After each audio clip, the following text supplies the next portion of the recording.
Welcome back to Axis Anime. My name is Henshin Ikeda, and today I'll be doing a walkthrough review of Naruto Shippuden episode 313. Now, if you remember from last episode, we found out Guy and Lee are taking on Master Shen, a taijutsu user, and a former hero from the Leaf Village, who is now reanimated. Just putting that out there. Now, awkwardly enough, Lee knows Master Shen, and Master Shen knows Lee, and Guy does not know how that is even possible. And I think that's probably one of the high points of this episode that I actually like, that Guy doesn't know what the hell's really going on.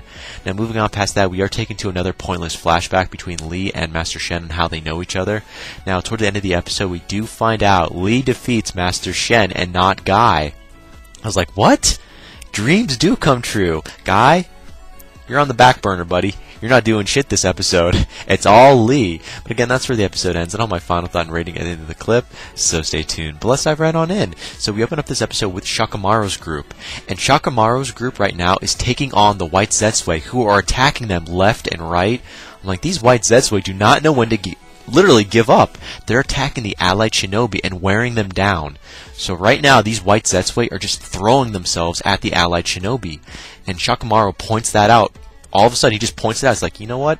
This is fucking pointless. We're just fighting them, and they're not really doing anything. I'm like, okay, does this get any better? It starts to rain. And at first, when it starts to rain, you assume it's a water user, you know? Maybe it's someone that can use, you know, mist or something. No, there's a little kid that appears out of nowhere, and he's crying while it's raining. I'm like, oh, this cannot be good. But moving on past that, we are taken to a little cutscene with Sakura, and she's in Tent 3. Now, Sakura sees the same kid. Yeah, that same kid that Shakamaru's group sees. He appears right in front of, you know, Sakura. I'm like, wait a minute. We may not be able to see his face, but this kid looks familiar. And why the hell is he laughing? Yeah, this kid that appears right in front of Sakura starts laughing, and it's snowing. Okay, wait, so at the beginning of the episode, it's raining and this kid appears, and now the same kid reappears in front of Sakura and it's snowing while he's laughing. Okay, that's a little creepy in my opinion, just a little bit. Now this kid keeps saying cone. You know, cone, cone, cone, cone, cone. I'm like, this isn't the Big Bang Theory, you know, where someone keeps saying penny, penny, penny, you know, something else happens. He's saying cone, and more than 3 times. It's like, kid, shut the hell up. We don't want to hear you say cone. Here, let me make a snowball. I'll put some metal ore inside of the snowball, and I'll throw it at you, and we'll see if it knocks you out or not. Cone. But anyways, sorry, I digress. Moving on past that, we are taken to another cutscene with Neji's group. Yeah, we finally get to see Neji's group. I love this little cutscene. We're doing all these cutscenes with each different group seeing the exact same kid. I shit you not. The exact same kid that Sakura sees and Shakamaru sees, guess what? Neji's group, they see the exact same kid. Now, before they see this kid who appears out of nowhere, they're being attacked by a lightning-styled user. Now, we have no idea who they're being attacked by, just that this person is a lightning-style user. Could it be the kid? We really don't know, but this kid does appear out of nowhere, right in front of Neji and the rest of his group. And again, that's where we open up with. Moving on past that, we are taken to a little cutscene with Shikamaru. Now, Shikamaru is being helped by Choji. Choji is definitely stepping it up, and I'm liking his character evolve. Plain and simple, Choji, for the motherfucking win. You're stepping it up, you're more mature, and you're saving Shikamaru's ass? Really? But sorry, I digress. But let me point this out one more time. Shikamaru is being saved by Choji while it's raining. I know, I was like, Choji, where you been, man? Now, we do find out he uses his expansion jutsu to save Shikamaru, so no surprise there.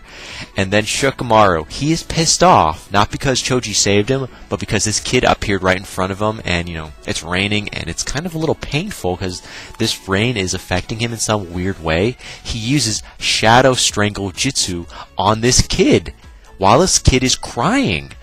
I'm like, you heartless bastard. But then again, we don't know who the hell this kid is, and this rain is affecting, you know, everyone. And the rain, it comes down even harder, regardless of Shikamaru using his Shadow Strangle Jutsu. I'm like, wait a minute, if Shikamaru can't really attack this kid or hurt him, then this kid is probably really strong in my opinion. I mean, he's probably got chakra up the ass, but we really don't know that, because we don't know who the hell this kid is. And apparently, this kid, who appeared to everyone, knows everyone. So this kid, which again we don't really know his name, he knows Shikamaru. And Shikamaru, wait a minute, wait for it. he knows him. But we don't get a name right away. Now we are taking to a little cutscene with this kid, and he's flicking off everyone. Not like flicking off in the sense, middle finger. He's flicking them off like that. Each different character, Sakura's group, Shikamaru's group, and Neji's group. He's flicking random characters in the head. I'm like, what is the significance of him doing that? The first thing I thought, maybe this kid is in the form of someone that we already know, and he's probably a teacher of some sort. No.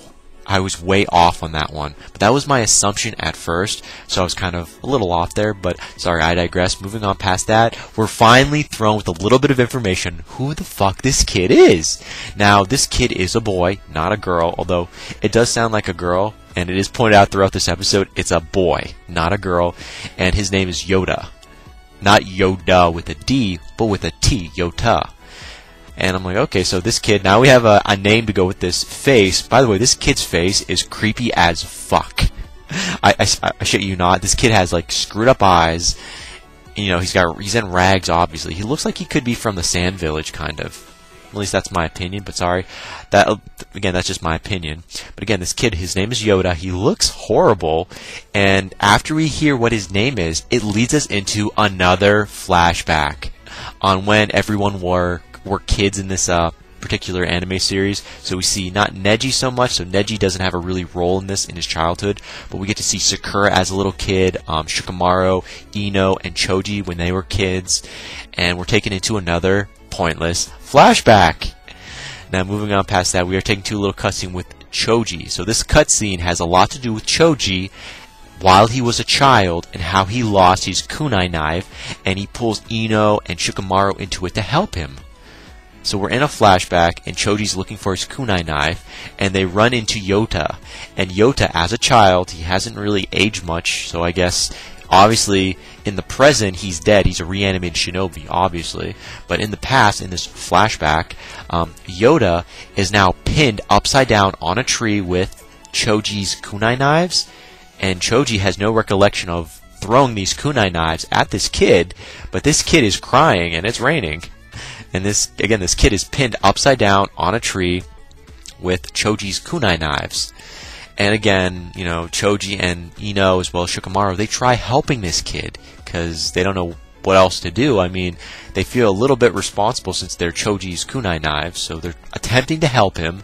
And then the tree falls because of all the rain. I'm like, okay, so this kid controls weather, plain and simple. I think that's a given right about now. This kid can control weather. But it affects the tree that he's being stuck on, and the tree collapses, taking the kid with him, and Choji, he saves the kid. It's like a reaction. He saves the kid. I'm like, okay. Choji was pretty cool. But later on throughout this episode, this kid calls Choji fatso and kind of pisses him off, so I'm not really a fan of this kid. He's a bitch. Yeah, he's a bitch. Plain and simple, but moving on past that, after we find out Choji saves this kid, we are thrown with a little bit of information. If you didn't already know this, he's a weather user. I don't know the particular name on what kind of user he is, but he can control the weather. Maybe not all the aspects, but at least two. The rain and the snow. At least those are the two aspects. Now, out of nowhere in this flashback, a little paper kind of flies out of nowhere and hits Shikamaru, like not in the face, but like right in front of him, and he notices it. Now this little piece of paper says, "Weather for sale." And that's the only time we even see that little piece of paper with the words, "Weather for sale." There's no follow-up on what the hell it means, or who does it belong to, but we can assume it probably belongs to Yoda. But weather for sale, you can't own weather. You can probably create it. I mean, from One Piece's point of view, you can create weather, but from Naruto Shippuden's point of view, you have to be a ninja to be able to create it, I guess. But still, weather for sale? How much does weather cost? I'm sorry. Maybe you should tell the Sand Village they're going to have a chance of rain finally. Sorry, I digress. But anyways, this kid, he can control weather. Now, moving on past that, we are thrown with a little bit of information, yet again, about Yoda. Now, Yoda, again, he can control the weather. That's a given. But he's telling Choji, Ino, and Shikamaru that he belongs to no country and no village. So he doesn't belong to a village or a nation or country. He's a a loner. I'm like, okay. Now, my theory was maybe this kid's village was destroyed, kind of like how Naruto's village was destroyed. I mean, this kid does look like he's from the Sand Village. I mean, that might just be me, either the sand or sound, something like that. I mean, the regs are kind of a dead giveaway. But again, he doesn't belong anywhere. Now, Choji, as well as the rest of the group, they feel that they should not tell the adults of their village about what they found, about Yoda, because last time an intruder or a new person appeared out of nowhere in their village, it was kind of serious. You know, people didn't like this person and whatnot, and they felt the same way. This kid, if he were to come back with them to the village, there'd be questions, they may not welcome him, so they're trying to keep this on the down low. So that kind of makes sense in my opinion. But I should point out, in the present, this kid Yoda is a reanimated shinobi, so he's not a happy camper. He's being controlled by Kabuto. And he was actually friends with Choji and everyone else, so he's crying. Now, I should also point out that when he's happy, it snows. When he is sad, it rains. That's a dead giveaway that I guess the weather is based around his emotions. I mean, that's kind of a dead giveaway. Now, toward the end of the episode, we finally get to see Naruto. After we leave this flashback, we get to see Naruto, and he notices the weather changing all around. And again, that's where the episode ends. As for final thoughts, okay, first of all, this kid known as Yoda, he can control the weather to an extent based on his emotions. But in the present, why are there more than one Yoda? Yoda only has one form we see when he's a child. Why are there more than like 3 of him in the present? Is he being cloned? Are there copies of him? We really don't know. The only thing we do know, he's being controlled by Kabuto. That's all we know. And he's not liking it because his emotions, they're running wild because he's sad, he's happy when he sees Sakura. So you're getting a lot of mixed feel on this kid on what the hell is really happening, and I can't wait to see what's going to happen. As for Naruto, go fuck yourself. You're not going to do anything in this episode, so what's going to happen in the next episode?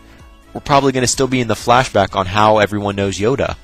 That's probably what's going to happen. But again, that is it for my final thoughts. As per my rating, yeah, there was a little dramatic drama, you know, seeing a new character, seeing what he went through, you know, seeing how he gets to see Choji and everyone else yet again in the present.